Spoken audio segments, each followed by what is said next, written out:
100% ఇవ్వగలుగుతాను. కూర్చున్న మేమే ఇంప్రెస్ అవ్వలేము, వాళ్ళందరూ అవుతారంటావా? అందరికీ హాయ్, నేను మీ లవ్లీ చిన్న. ఫైనల్ గా నేను ఉన్న బిగ్ బాస్ అగ్ని పరీక్ష వీడియో అయితే వచ్చేసింది. ఆ వీడియోలో శ్రీముఖి అండ్ అక్కడ జడ్జెస్ ఏమంటున్నారో చూడండి. వాళ్ళని మనసులో గెలుస్తాను, లోపల ఎటువంటి టాస్క్ ఇచ్చినా నా 100% ఇవ్వగలుగుతాను. కూర్చున్న మేమే ఇంప్రెస్ అవ్వలేము, వాళ్ళందరూ అవుతారంటావా? కూర్చున్న వాళ్ళకే నా పర్ఫార్మెన్స్ చూసి ఇంప్రెస్ అవ్వలేదంట. అయితే వాళ్ళు ఇంప్రెస్ ఎందుకు అవ్వలేదో చెప్తాను. నేను ఒక దరిద్రమైన పాటని అప్పటికప్పుడు రాసి అక్కడ పాడటం జరిగింది. ఆ దరిద్రమైన పాటను మీరు కూడా ఒకసారి వినేసేయండి. బాసు బాసు బిగ్గు బాసు ఇచ్చినాడు రో నీ కలలకు గ్రాండ్ ఛాన్స్, కమ్ము కామను మ్యాను అంటూ అవకాశము ఇచ్చెనురో, అగ్ని పరీక్షకు పిలిచెనురో, ఆశలు వదిలిన జీవిత కలలకు రెక్కలు వచ్చెనురో, కొత్త చిగురులు తొడిగెనురో, మళ్ళీ వచ్చును రాతో కాని అవకాశమురో, సద్వినియోగము చేయుమురో, గుండె ధైర్యముతోటి ఫిజికల్ టాస్క్ గెలవలిరో, మైండ్ గేము గెలవలిరో, గెలుపంటే టాస్కులే కాదు మనసులు గెలవలిరో, ప్రజల ప్రేమను పొందలిరో.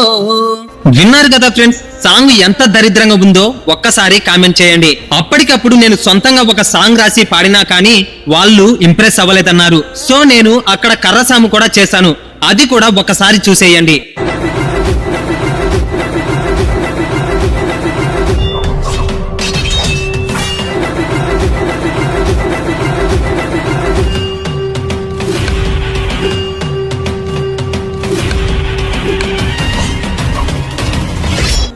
దీనికి కూడా వాళ్ళు ఇంప్రెస్ అవ్వలేదన్నారు. సరేలే అని నాకు వచ్చిన కొన్ని స్టంట్స్ కూడా చేసి చూపించాను, డాన్స్ కూడా చేసి చూపించాను, అయినా కూడా ఇంప్రెస్ అవ్వలేదన్నారు.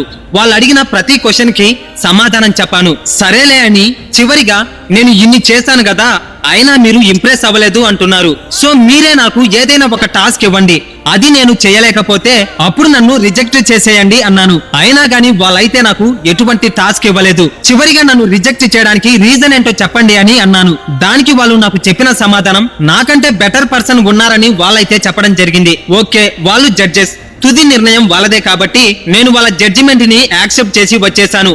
ఇప్పుడు నా బాధ ఏంటి అంటే, ఇదిగో ఈ పూరి గుడిసెనే మా ఇల్లు. ఇక్కడ నుండే నేను అన్ని వీడియోస్ చేస్తూ ఉంటాను. ఇక్కడ నుండి నేను అంత దూరం వస్తే ఏ రీజన్ లేకుండా రిజెక్ట్ చేయడమే కాక కనీసం నేను స్టేజ్ మీద చేసిన పర్ఫార్మెన్స్ అయినా చూపించాలి కదా. మొత్తం కట్ చేసేసి జస్ట్ 5 సెకండ్స్ కూడా చూపించకుండా చేశారు. ఇది ఎంతవరకు న్యాయం? బిగ్ బాస్ అంటే రియాలిటీ షో అంటారు కదా, మరి రియాలిటీ ఎక్కడ ఉంది ఇక్కడ? వీడియో మొత్తం కట్ చేసేసి ఎడిటింగ్ చేసేసుకొని ఒకవేళ జడ్జెస్ పంచులు వేస్తే దాన్ని హైలైట్ చేసేసుకొని ఒకవేళ కంటెస్టెంట్ మంచి పాయింట్స్ మాట్లాడితే వాటిని కట్ చేసి పెట్టడమేనా రియాలిటీ షో అంటే? ఇప్పుడు నేను చేసింది బెస్ట్ అనుకుంటున్నా. బెస్ట్ అయితే ఓకే, జడ్జ్మెంట్కి వెళ్ళిపోదాం.